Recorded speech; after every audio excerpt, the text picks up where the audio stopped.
નમસ્કાર, તમે જોઈ રહ્યા છો સત્યની અસર. વાત કરીએ સમાચારની. વેજલપુર પોલીસ સ્ટેશનમાં તારીખ 23 જાન્યુઆરી 2026ના રોજ સગીર બાળકીના અપહરણ અંગે ફરિયાદ દાખલ કરવામાં આવી હતી. પોલીસ તપાસમાં ખુલાસો થયો કે ભોગ બનનાર બાળકી ફ્રી ફાયર નામની ઓનલાઈન ગેમ મારફતે આરોપીના સંપર્કમાં આવી હતી. રમત દરમિયાન બંને વચ્ચે વાતચીત શરૂ થઈ, ત્યારબાદ મોબાઈલ નંબરની આપ-લે થઈ અને વોટ્સએપ દ્વારા સંપર્ક વધ્યો. આરોપી અરમાન મોહમ્મદ અસગર મૂળ પશ્ચિમ બંગાળનો રહેવાસી અને મજૂરી કામ કરતો હોવાનું સામે આવ્યું છે. આરોપી અમદાવાદ આવી ભોગ બનનારના ઘરે ગયો અને તેની સાથે દુષ્કર્મ આચર્યું હોવાનું તપાસમાં સામે આવ્યું છે. 23 જાન્યુઆરીના રોજ સગીર ઘર છોડીને નીકળી ગઈ હતી. પોલીસે ટેકનિકલ એનાલિસિસ અને બાતમીના આધારે આરોપી અને ભોગ બનનારને કાલુપુર રેલવે સ્ટેશનથી પશ્ચિમ બંગાળ લઈ જવાના પ્રયાસ દરમિયાન ખડગપુર રેલવે સ્ટેશન પર અટકાવ્યા. પોક્સો એક્ટ અને એટ્રોસિટી એક્ટ હેઠળ ગુનો દાખલ કરી વધુ તપાસ ચાલુ છે. આમાં એવું છે કે વેજલપુર પોલીસ સ્ટેશનમાં 23/1ના રોજ અપહરણનો એક ગુનો દાખલ કરવામાં આવેલો હતો.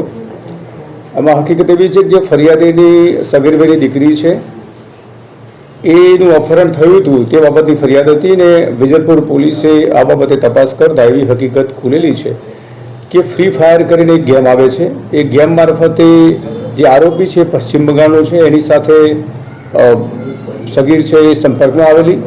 છેલ્લા 1.5 વર્ષથી એમની સાથે સંપર્કમાં હતા. ત્યાર પછી એમને એકબીજાના નંબરની આપ-લે થયેલી અને વોટ્સઅપથી પછી એકબીજાને વાતો કરી, મોબાઈલ કોલિંગ કરેલું અને તે રીતે સંપર્કમાં આવતા જે છોકરો છે જે આરોપી એ આશિક ઉર્ફે અરમાન મોહમ્મદ અસગર એ ત્યાંથી અહીંયા અમદાવાદ આવેલો અને અમદાવાદ આવ્યા પછી જે ભોગ બનનાર છે એના રહેણાંક મકાને ગયેલું અને ત્યાં એની સાથે બધકામ કરેલું. આ બાબતની ફરિયાદ આધારે પોલીસે તપાસ શરૂ કરેલી. 23 તારીખે ગયા પછી પોલીસે એના જે ટેકનિકલ એનાલિસિસ કરેલું અને એના સંશોધનો મારફતે વેજલપુર પોલીસે તપાસ કરતા આ જે આરોપી અને ભોગ બનનાર બંને અમદાવાદ કાલુપુર રેલવે સ્ટેશનથી કવિ ગુરુ એક્સપ્રેસ છે એની અંદર પશ્ચિમ બંગાળ જવાના હતા અને એના સોર્સના કારણે એમને માહિતી મળી તો એમણે જે ખડગપુર રેલવે સ્ટેશન પોલીસ છે એને અહીંથી જાણ કરતાં ખડગપુર રેલવે પોલીસે બંનેને ત્યાં પકડી લીધેલા. ત્યાર પછી એક વેજલપુર પોલીસ સ્ટેશનથી એક PSI અને એક ટીમ આખી ગયેલી અને ત્યાંથી લાવેલા અને આ કામે ધોરણસરની કાર્યવાહી કરેલી. સદરુ તપાસ દરમિયાન પોક્સો તથા એટ્રોસિટી એક્ટ મુજબનો ગુનો બનતો હોય જેથી તેનો FIRમાં ઉમેરો કરવામાં આવેલો અને ત્યાર પછીથી આરોપની સદર ગુનાના કામે આરોપીની ધરપકડ કરવામાં આવેલી છે અને તપાસ હાલમાં ચાલુ છે.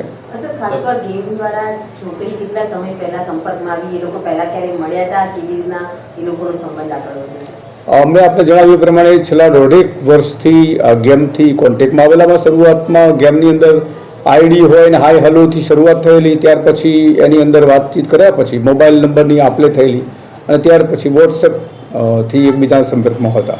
તે રીતે છેલ્લા 1.5 વર્ષથી સંપર્કમાં હતા અને છેલ્લે જે છોકરો આવેલો એ 23 તારીખે ગયા એના આગળના દિવસે આવેલો હતો અને ત્યાર પછી એ બંને એને લલચાવી ફૂસલાવી છોકરીને અને અહીંથી બંને નીકળી ગયેલા હતા.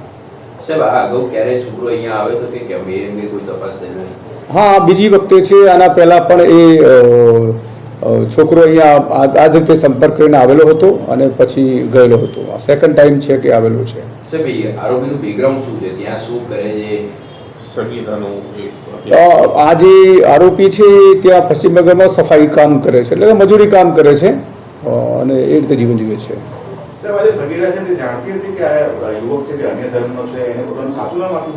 હા, જે તે વખતે જ્યારે સંપર્કમાં આવ્યા એટલે એકબીજાને જ્યારે સૌપ્રથમ કોન્ટેક્ટ થયા તો જે તપાસમાં ખુલ્યું છે એ પ્રમાણે શરૂઆતથી ખબર હતી કે આ અન્ય ધર્મનો છે.